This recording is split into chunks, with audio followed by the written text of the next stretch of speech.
In today's video, I'm going to show you how to fix Hostinger DNS problems step by step.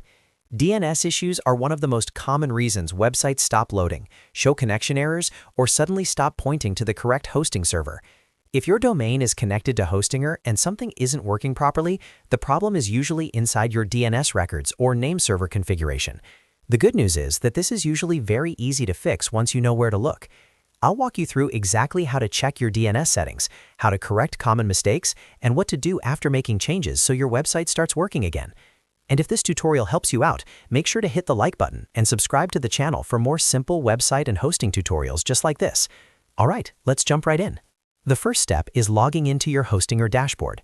Open your browser and go to hostinger.com, then sign into the account that manages your domain. Once you are inside the Hostinger control panel, look at the main menu and click on Domains. This section shows all the domains connected to your account.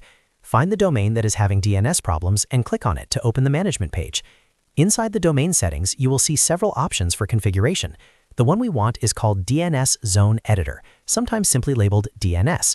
Go ahead and open the DNS Zone Editor. This is where all the records that control how your domain connects to services are stored. DNS records tell the internet where your website is hosted, where email should be delivered, and how different subdomains behave. Now that you are inside the DNS Zone Editor, the next step is checking your DNS records. Look through the list and verify that the main record types are correct. The most important ones are A records, CNAME records, and MX records. The A record usually points your domain to the IP address of your hosting server.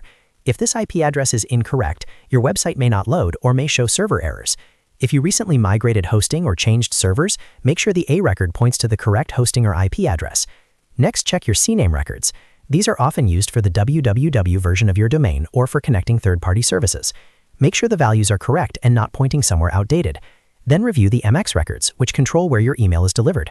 If your email stopped working after changing DNS settings, the MX records may be missing or incorrect. Another very important thing to check is your domain name servers. If you are using hosting and want Hostinger to manage your DNS, your name server should typically be set to ns1.dns-parking.com and ns2.dns-parking.com. These name servers allow Hostinger to control your DNS configuration. If your domain is pointing to different name servers from another provider, your changes inside Hostinger may not apply. In that case, you would need to update the name servers at your domain registrar so they match Hostinger's default name servers. While reviewing your DNS zone, also look for duplicate or incorrect records. Sometimes DNS problems happen because there are multiple A records pointing to different IP addresses or outdated records left behind from previous configurations. If you see duplicate entries or records that no longer serve a purpose, remove them carefully. Cleaning up these conflicts can often fix DNS problems instantly. Once everything looks correct, scroll down and save your changes so the updated records are applied. After saving your DNS updates, the final step is waiting for DNS propagation. DNS changes are not always instant because internet providers around the world need time to update their cached records. In most cases, changes begin working within a few minutes, but full DNS propagation can take up to 24 hours. During this time, your website may work in some locations but not others. That's completely normal while the update spreads across the internet. And that's how you fix common hosting or DNS problems step by step.